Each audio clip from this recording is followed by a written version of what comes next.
શું તમે ક્યારેક ખાંડનો ઉપયોગ કર્યા વગર પણ એકદમ ઈજી રીતે મીઠાઈ બનાવી છે? જે મીઠાઈ તમે કોઈ પણ વ્રતમાં બનાવીને ખાઈ શકો છો. આજે આપણે બનાવશું સિંગપાક. તો તેના માટે મેં અહીંયા 2 વાટકી જેટલા સિંગદાણા લીધા છે અને તે જ વાટકીના માપ પ્રમાણે 2 વાટકી જેટલો ગોળ, 1 વાટકી જેટલું ટોપરાનું છીણ અને અડધી વાટકી જેટલો મેં અહીંયા મિલ્ક પાવડર લીધો છે. તો દાણાને આપણે એક પેનમાં એડ કરી અને મીડિયમ ગેસની ફ્લેમ પર આપણે તેને ત્યાં સુધી શેકવાના છે કે જ્યાં સુધી તે ફોતરાનો ભાગ એકદમ ઈજી રીતે નીકળી જાય. ફોતરાનો ભાગ દૂર કરી એક મિક્સર જારમાં એડ કરી અને તેને આ રીતે અધકચરા પીસી લઈએ. એક બાઉલમાં એડ કરી હવે તેમાં ટોપરાનું છીણ અને મિલ્ક પાવડર એડ કરી અને સરસ રીતે મિક્સ કરી લઈએ. હવે એક પેનમાં અડધી વાટકી જેટલું ઘી એડ કરી દઈએ. ઘી સરસ ગરમ થાય એટલે ગોળ એડ કરી અને તેને સરસ રીતે મિક્સ કરી લેવાનું. તો અહીંયા ગેસની ફ્લેમ આપણે મીડિયમ જ રાખવાની છે. ગોળને આપણે ત્યાં સુધી ઉકાળવાનો છે કે જો આ રીતે સરસ ફૂલી જાય. અહીંયા આપણે ગોળને ઝાઝો નથી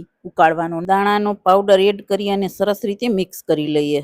મિક્સ કરતી વખતે આપણે ગેસની ફ્લેમ બંધ રાખવાની છે. તો આ રીતે સરસ મિક્સ થઈ ગયું છે. હવે એક પ્લેટમાં કાઢી અને વાટકીની મદદથી આ રીતે સેટ કરી દઈએ. હવે ઉપરથી પિસ્તાની કતરણ એડ કરી અને ફરીથી તેને સેટ કરી દઈએ અને થોડી વાર માટે ઠંડુ કરી લઈએ. હવે 15 થી 20 મિનિટ પછી ચેક કરીએ તો સરસ રીતે સેટ થઈ ગયું છે. ચપ્પુની મદદથી આ રીતે કટ કરી લઈએ. જો એક પીસ તમને બતાવું તો એકદમ સોફ્ટ બની છે ને. તો આ રેસીપી તમે એકવાર જરૂરથી ટ્રાય કરજો. ફરી મળીએ એક નવા રેસીપી વિડીયો સાથે.